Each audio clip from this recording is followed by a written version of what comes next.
a pattern of divisiveness, of a very dark and in many ways dangerous vision of our country, where he incites violence, where he applauds people who are pushing and pulling and punching at his rallies. That is not who America is. And I hope that as we move in the last weeks of this campaign, more and more people will understand what's at stake in this election. It really does come down to what kind of country we are going to have. So sad when she talks about violence at my rallies, and she caused the violence. It's on tape. The other things are false, but honestly, I want to hear it. I want to see the tape. Getting rid of ISIS. I want to see the tape. About other things. Okay. But those other charges, as she knows, are false. In this bucket about fitness to be president, there's been a lot of developments over the last 10 days since the last debate. I'd like to ask you about them. These are questions that the American people have. Secretary Clinton, during your 2009 Senate confirmation hearing, you promised to avoid even the appearance of a conflict of interest with your dealing with the Clinton Foundation while you were Secretary of State. But emails show that donors got special access to you. Those seeking grants for Haiti relief were considered separately from non-donors, and some of those donors got government contracts, taxpayer money. Can you really say that you kept your pledge to that Senate committee, and why isn't what happened and what went on between you and what Mr. Trump calls pay to play? Well, everything I did as Secretary of State was in furtherance of our country's interests and our values. The State Department has said that. I think that's been proven. But I am happy. In fact, I'm thrilled to talk about the Clinton Foundation because it is a world-renowned charity. And I am so proud of the work that it does. You know, I could talk for the rest of the debate. I know I don't have the time to do that. But just briefly, the Clinton Foundation made it possible for 11 million people around the world with HIV/AIDS to afford treatment. And that's about half of all the people in the world who are getting treatment. In partnership with the American Health Association, we have made environments in schools healthier for kids. Now answer the question. Respectfully, this is an open discussion. Well, it is an open discussion. I understand, and the specific question went to pay for play. Do you want to talk about that? But there is no evidence. But there is a lot of evidence about the very good work and it's a criminal enterprise, and so many people know it. It's a criminal enterprise. Saudi Arabia giving $25 million, Qatar, all these countries. You talk about women and women's rights. So these are people that push gays off buildings. These are people that kill women and treat women horribly, and yet you take their money. So I'd like to ask you right now, why don't you give back the money that you've taken from certain countries that treat certain groups of people so horribly? Why don't you give back the money? I think it would be a great gesture. She takes a tremendous amount of money, and you take a look at the people of Haiti. I was in little Haiti the other day, and I want to say I hate the Clintons, because what's happened in Haiti with the Clinton Foundation is a disgrace. And you know it, and they know it, and everybody knows it. Secretary Well, Clinton. very quickly, we at the Clinton Foundation spend 90% of all the money that is donated on behalf of programs of people around the world and in our own country. I'm very proud of that. We have the highest rating from the watchdogs that follow foundations, and I'd be happy to compare what we do with the Trump Foundation, which took money from other people and bought a 6-foot portrait of Donald. I mean, who does that? It just was astonishing. But when it comes to Haiti, Haiti is the poorest country in our hemisphere. The earthquake and the hurricanes, it has devastated Haiti. Bill and I have been involved in trying to help Haiti for many years. The Clinton Foundation raised $30 million to help Haiti after the catastrophic earthquake and all of the terrible problems the people there had. We've done things to help small businesses, agriculture, and so much else. And we're going to keep working to help Haiti because... Did you give the money to Haiti, Hillary? Come on. I don't help them anymore. I'd like to mention one thing. Trump Foundation, small foundation. People contribute. I contribute. The money goes 100%. 100% goes to different charities, including a lot of military. I don't get anything. I don't buy boats. I don't buy planes. What happens is the money goes out. Wasn't some of the money used to settle your lawsuit, sir? No, we put up the American flag, and That's it. They put up the American flag. We fought for the right in Palm Beach to put up the American flag. There was a penalty that was imposed by Palm Beach County. There and the was. money came There was. from your foundation. And by the way, the money went to Fisher House, where they build houses. The money that you're talking about went to Fisher House, where they build houses for veterans and disabled. I want to get into one But last... of course, there's no way we can know whether any of that is true because he hasn't released his tax returns. He is the first candidate ever to run for president in the last 40 plus years who has not released his tax returns. So everything he says about charity or anything else, we can't prove it. You can look at our tax returns. We've got them all out there. But what is really troubling is that we learned in the last debate he has not paid a penny in federal income tax. And we were talking about immigrants a few minutes ago, Chris. You know, half of all immigrants, undocumented immigrants in our country, actually pay federal income tax. So we have undocumented immigrants in America who are paying more federal income tax than a billionaire. I find that let me just tell you astonishing. We're entitled, because of the laws that people like her pass, to take massive amounts of depreciation and other charges, and we do it. And all of her donors, just about all of them, I know Buffett took hundreds of millions of dollars, George Soros, took hundreds of millions of dollars. Let me just explain. All of her donors, most of her donors have done the same thing as I did. Okay. And you know what you should have done? Folks, we heard and this. you know, Hillary, what you should have done? You should have changed the law when you were a United States Senator. Facts! We heard this. Because your Facts! judges and your special interests are doing the same thing as I do, except even more so. Well, you should have changed the law, but you won't change You gotta the law respect what he's saying. because you take in so much money. I mean, I sat in my apartment today on a very beautiful hotel down the street, known as Made with Chinese steel. But I will tell you, I sat there watching ad after ad after ad, false ad, all paid for by your friends on Wall Street that gave so much money because they know you're going to protect them. And frankly, you should have changed the laws. If you don't like what I did, you should have changed the law. Mr. Trump, I want to ask you about one last question in this topic. You have been warning at rallies recently that this election is rigged and that Hillary Clinton is in the process of trying to steal it from you. Your running mate, Governor Pence, pledged on Sunday that he and you, his words, will absolutely accept the result of this election. Today, your daughter Ivanka said the same thing. I want to ask you here on the stage tonight, do you make the same commitment that you will absolutely, sir, that you will absolutely accept the result of this election? I will look at it at the time. I'm not looking at anything now. I'll look at it at the time. What I've seen is so bad. First of all, the media is so dishonest and so corrupt, and the pile-on is so amazing. The New York Times actually wrote an article about it that they don't even care. It's so dishonest, and they've poisoned the minds of the voters. But unfortunately for them, I think the voters are seeing through it. I think they're going to see through it. We'll find out on November 8th, but I think they're going to see through it. But, sir, if you look, excuse me, Chris, if you look at your voter rolls, you will see millions of people that are registered to vote. Millions. This isn't coming from me. This is coming from Pew Report and other places. Millions of people that are registered to vote that shouldn't be registered to vote. So, let me just give you one other thing. So I talk about the corrupt media. I talk about the millions of people. Tell you one other thing. She shouldn't be allowed to run.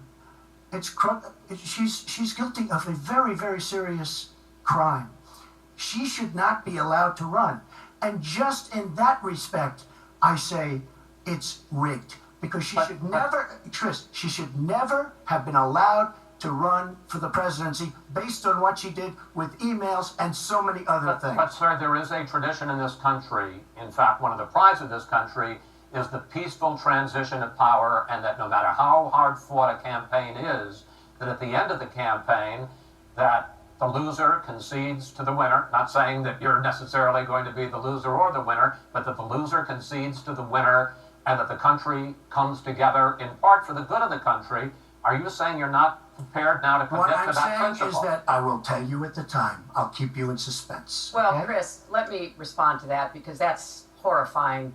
You know, every time Donald thinks things are not going in his direction, he claims whatever it is rigged against him.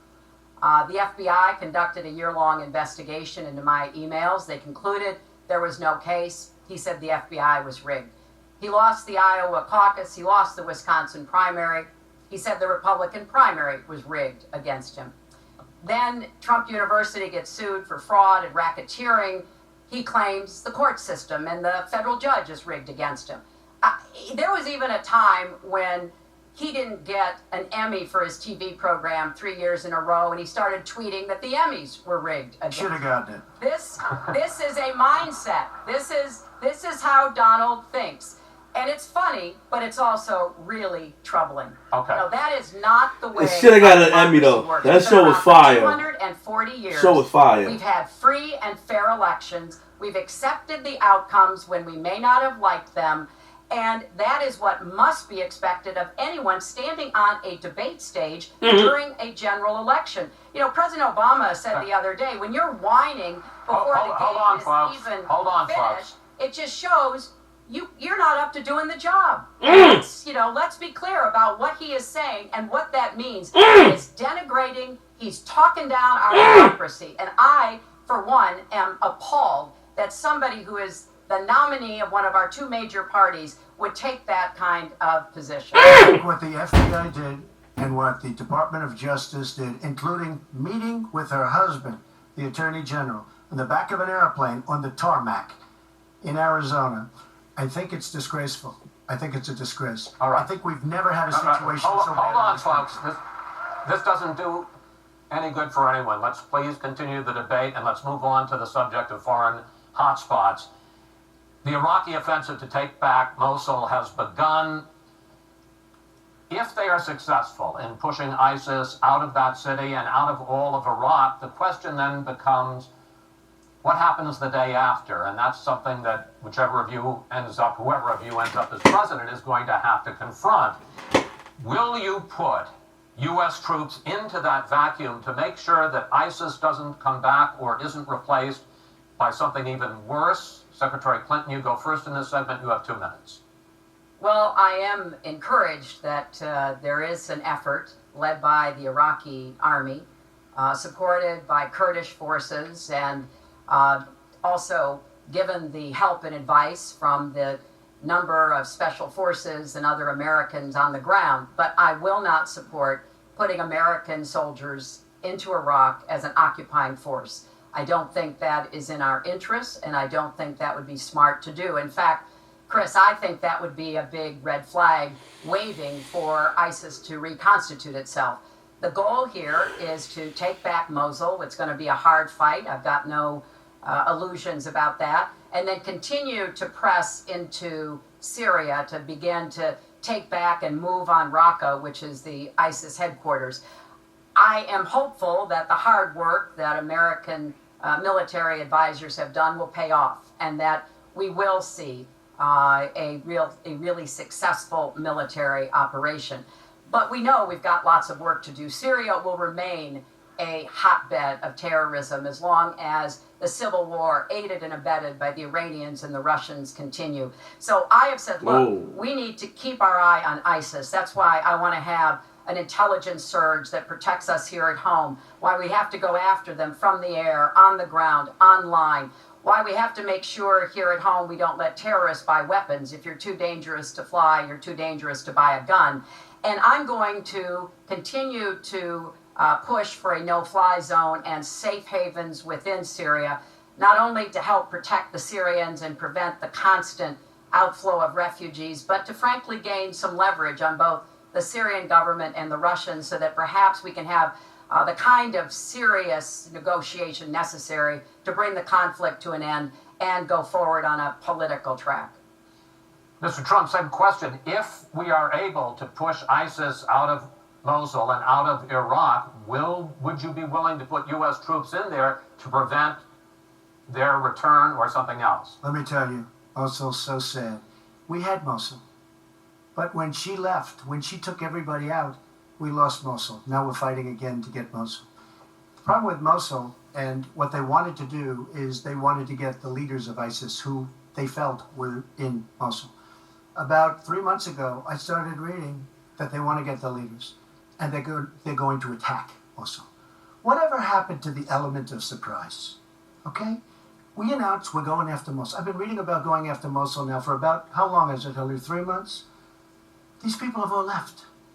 They've all left. The element of surprise. Douglas, MacArthur, George Patton spinning in their graves when they see the stupidity of our country. Facts. So we're now fighting for Mosul. That You ain't supposed to announce. You ain't like 40 laws of power. But you know who the big 48 leader laws in Mosul is going to be after we eventually get it? And the only reason they did it is because she's running for the office of president. And they want to look tough. They want to look good. He violated the red line in the sand. And he made so many mistakes, made all mistakes. That's why we have the Great Migration. But she wanted to look good for the election. So they're going in. But who's going to get Mosul, really? We'll take Mosul eventually. By the way, if you look at what's happening, much tougher than they thought. Much, much tougher, much more dangerous, going to be more deaths than they thought. But the leaders that we wanted to get are all gone because they're smart. They said, what do we need this for? So Mosul is going to be a wonderful thing, and Iran should write us a letter of thank you, just like the really stupid, the stupidest deal of all time. A deal that's going to give Iran absolutely nuclear weapons. Iran should write us yet another letter saying thank you very much. Because Iran, as I said many years ago, Iran is taking over Iraq, something they've wanted to do forever, but we've made it so easy for them. So we're now going to take Mosul, and you know who's going to be the beneficiary? Iran. Boy, are they making, I mean, they are outsmarting. Look, you're not there. You might be involved in that decision, but you were there when you took everybody out of Mosul and out of Iraq. You shouldn't have been in Iraq, but you did vote for it. You shouldn't have been in Iraq, but once you were in Iraq, you should have never left the way. The point is, the big winner is going to be Iran. Well, you know, once again, Donald is implying that he didn't support the invasion of Iraq. I said it was a mistake. I've said that years ago. He has consistently denied what is a very clear fact, that before the invasion he supported it. And, you know, I just want everybody to go Google it. Google Donald Trump Iraq, and you will see the dozens of sources which verify that he was for the invasion of Iraq. And you can actually hear the audio of him saying that. Now, why does that matter? Well, it matters because he has not told the truth about that position. I guess he believes it makes him look better now to contrast with me because I did vote for it. But what's really important here is to understand all the interplay. Mosul is a Sunni city. Mosul is on the border of Syria. And yes, we do need to go after Baghdadi, and just like we went after Bin Laden. While you were doing Celebrity Apprentice, and we brought him to justice. We need to go after the leadership, but we need to get rid of them, get rid of their fighters. They're estimated several thousand fighters in Mosul. They've been digging underground. They've been prepared to defend. It's going to be tough fighting, but I think we can take back Mosul, and then we can move on into Syria and take back Raqqa.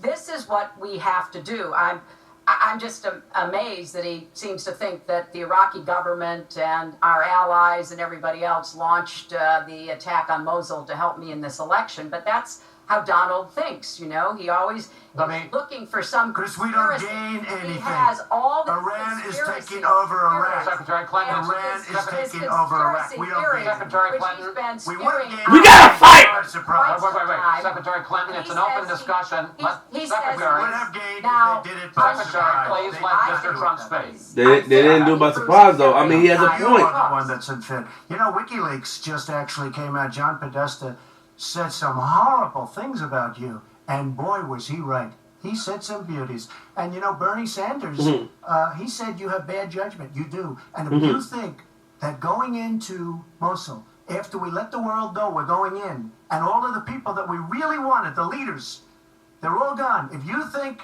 that was good, then you do. Now, John Podesta said you have terrible instincts. Bernie Sanders said you have bad judgment. I agree with both. Well, you should ask Bernie Sanders who he's supporting for president, and he has said, as he has campaigned for me around the country, you are the most dangerous person to run for president in the modern history of America. I think he's right. Let's turn to Aleppo. Yo, Chris, stop laughing, man. Mr. Trump, in the last debate, you were both asked about the situation in the Syrian city of Aleppo, and I want to follow up on that because you said several things in that debate which were not true, sir. You said that Aleppo has basically fallen. In fact, there are.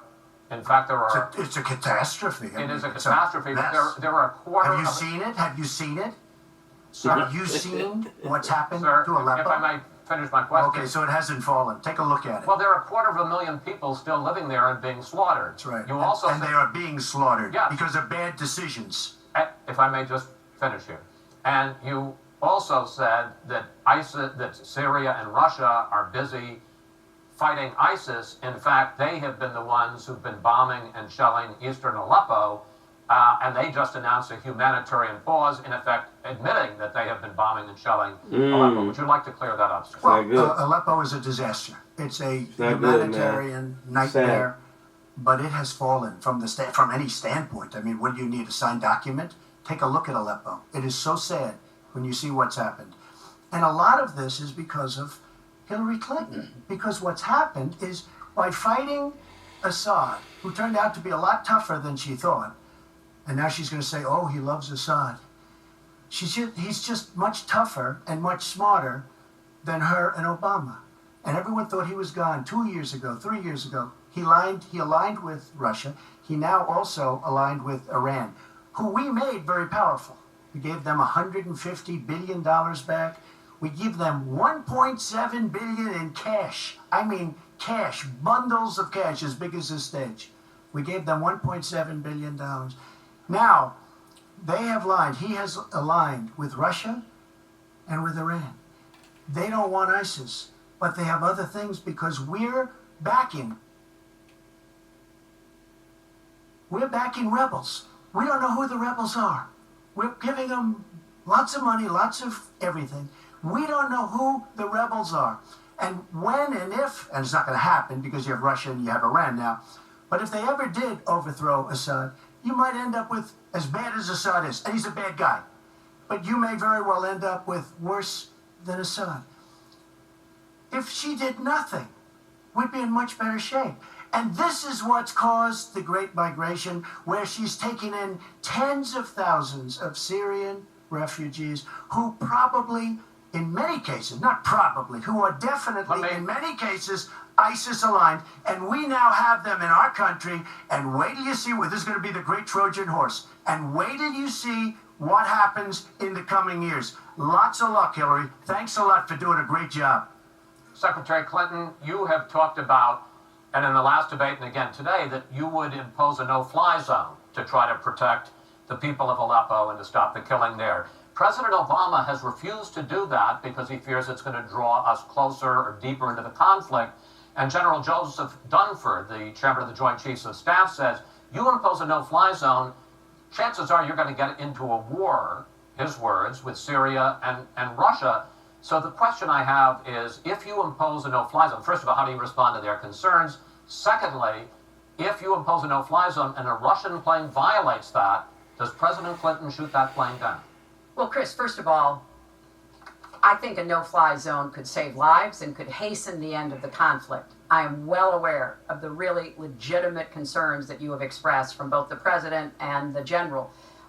This would not be done just on the first day. This would take a lot of negotiation. It would also take making it clear to the Russians and the Syrians that our purpose here was to provide safe zones on the ground. We've had millions of people leave Syria, and those millions of people inside Syria who've been dislocated. So I think we could strike a deal and make it very clear to the Russians and the Syrians that this was something that we believe was in the best interests of the people on the ground in Syria. It would help us with our fight against ISIS. But I want to respond to what Donald said about refugees. He's made these claims repeatedly. I am not going to let anyone into this country who is not vetted, who we do not have confidence in, but I am not going to slam the door on women and children.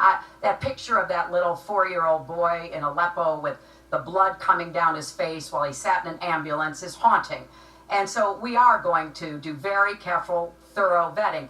That does not solve our internal challenges with ISIS and our need to stop radicalization, to work with American Muslim communities who are on the front lines to identify and prevent attacks. In fact, the killer of the dozens of people at the nightclub in Orlando, the Pulse nightclub, was born in Queens, the same place Donald was born. Queens! Let's be clear about what the threat is and how we are best going to be able to meet it. And yes, some of that threat emanates from that's crazy, man. Syria to all those people that passed away. We got to keep fighting, and I will. They didn't deserve that ISIS. at the and Post. Some of it is we have to up our game and be much smarter here Folks, at home. I want to get into our final segment. But I just have to. It's so ridiculous what she will defeat ISIS. We should have never let ISIS happen in the first place. And right now they're in 32 countries. Okay. We should have never. Wait 1 second. They had a ceasefire 3 weeks ago. A ceasefire, United States, Russia, Syria. And during the ceasefire, Russia took over vast swatches of land.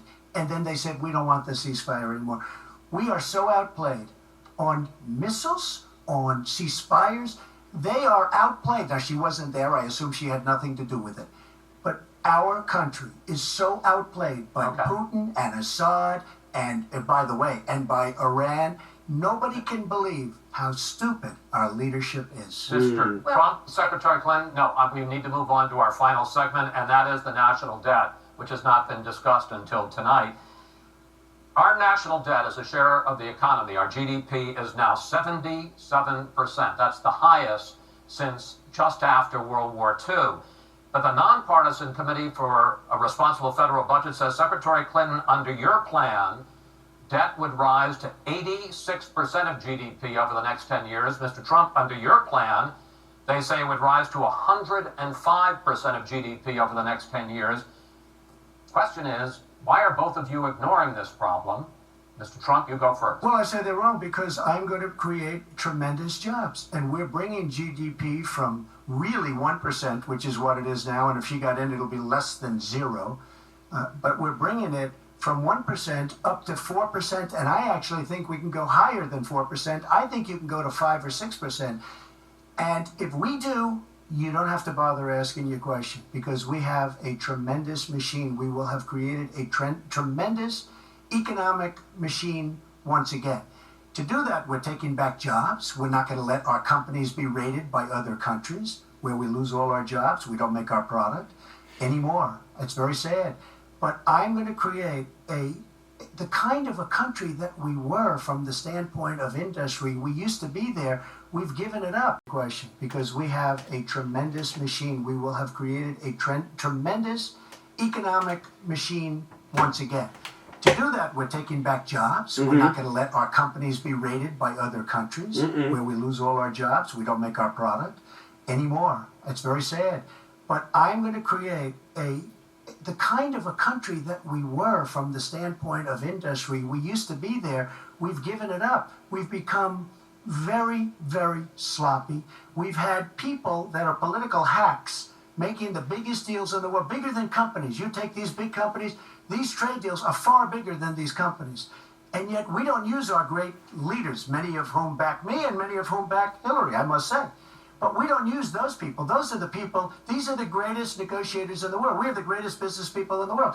We have to use them to negotiate our trade deals. We use political hacks.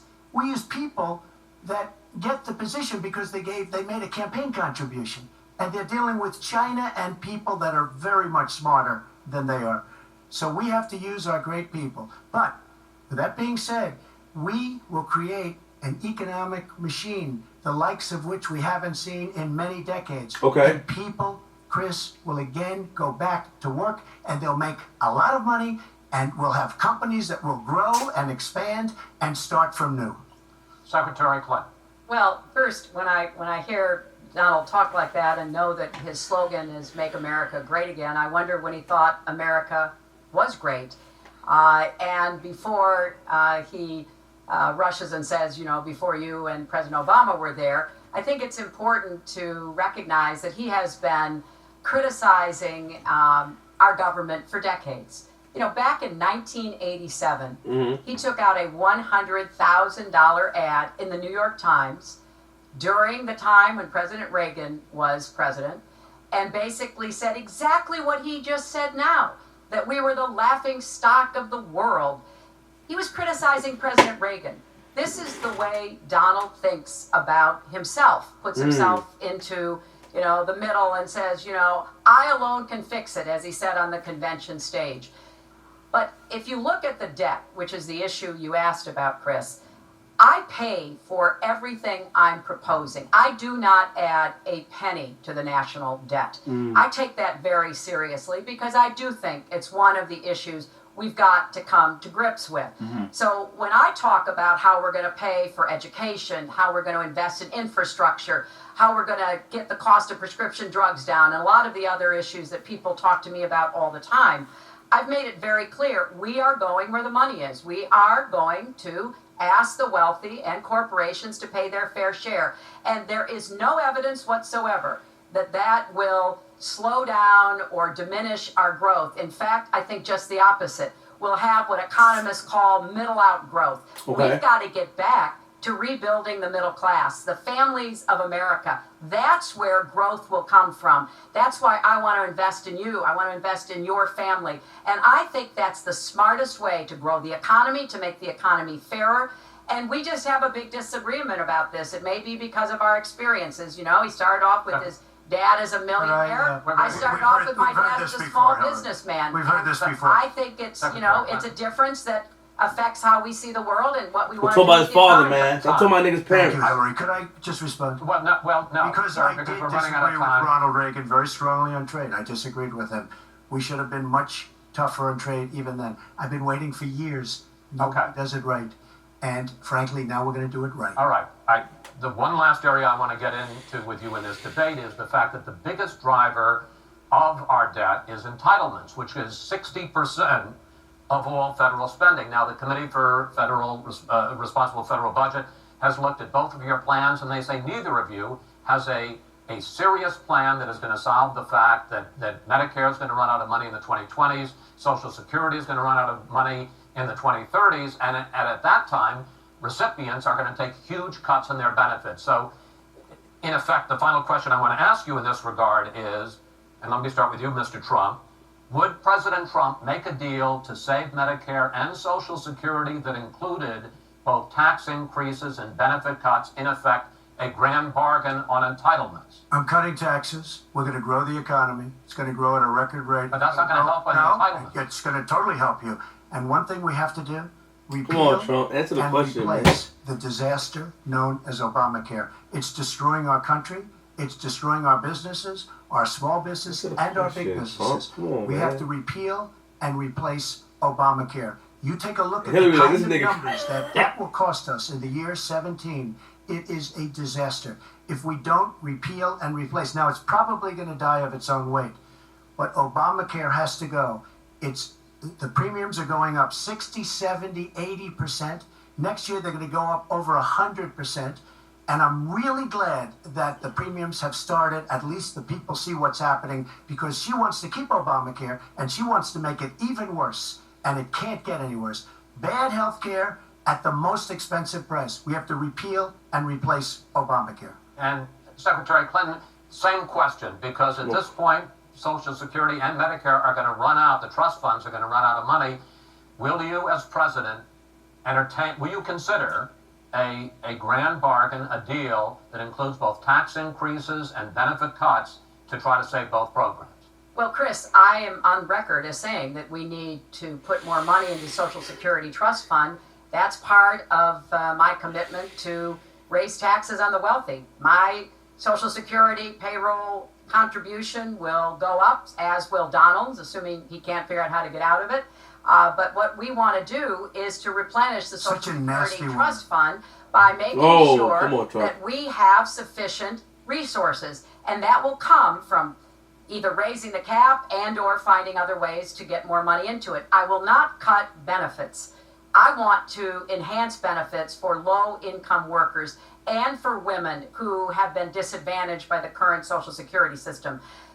But what Donald is proposing with these massive tax cuts will result in a $20 trillion additional national debt. That will have dire consequences for Social Security and Medicare. And I'll say something about the Affordable Care Act, which he wants to repeal. The Affordable Care Act extended the solvency of the Medicare trust fund. So if he repeals it, our Medicare problem gets worse. What we need to do is go after the long-term health care drivers. We've got to get costs down, increase value, emphasize wellness. I have a plan for...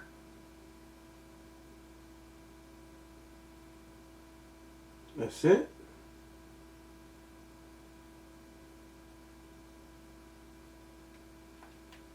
I guess I didn't get the other part. Well, you go find a couple of last minutes, probably like 2 more minutes after this, 2-3 more minutes on YouTube, and this country is getting crazy. Let's just be real. Both of them have their fair shares of mishaps, lies, and I mean, you know, some points they're asking Hillary direct questions she can't answer. Some points they're asking Donald Trump direct questions he can't answer. Hillary, you know, she, you know, Donald for a couple for like 40 minutes, he was on the money. You know what I'm saying? Donald was speaking truth. You know, it's sad to say, but the fact that I want the country to be economically good, you know what I mean? But at the same time, if it's anything to do with racism or hurting or violating people's rights, or I don't want that. So I'm gonna keep my opinion to myself. But I want to hear your opinions. Then I'm gonna do another blog on my opinions. I definitely want to hear your opinion.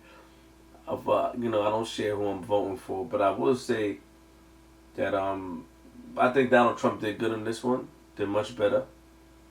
As far as him talking about the locker room talk, I think, nigga, we all talk crazy sometimes. I'm being real. Girls talk crazy about niggas.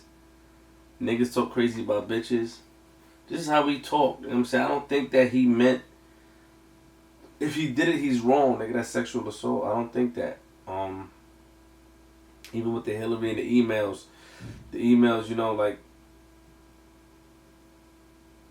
I think her deleting the emails, I mean, I delete a lot of emails on my emails, but I think that it's class she shouldn't have did that. But, you know, they said it's been investigated and she wasn't caught with anything. So I don't know. I mean, I don't think her husband should have been speaking to the FBI on her behalf, because it may have gotten her out of trouble. I don't think so. But, you know, who the fuck am I to judge? The point of the matter is this. Either of these two gonna be the president, our next president of the United States. Who do you choose? That's it. It's crazy, but what can you say? What can you say? They both got their fair share, man, but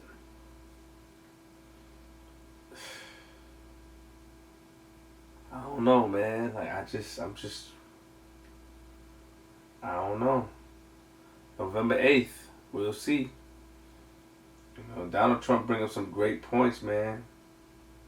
But Hillary also, she has some great points, and you know, I don't want them to cut health coverage. We don't want that. But if it's raising the premiums and stuff like that, and you know, then I mean, Hillary said that there's a program she's gonna start to help the middle class family. You know, so you know, she ain't gonna charge taxes on anyone making $250,000 or less, which is good. You know, but they're saying that the plans that was revised from both parties would put us in a certain debt. I don't know, man. Check it out. Let me know, man. URLTV.tv. Let me know your opinion. Let's read it. I'll make another blog on it.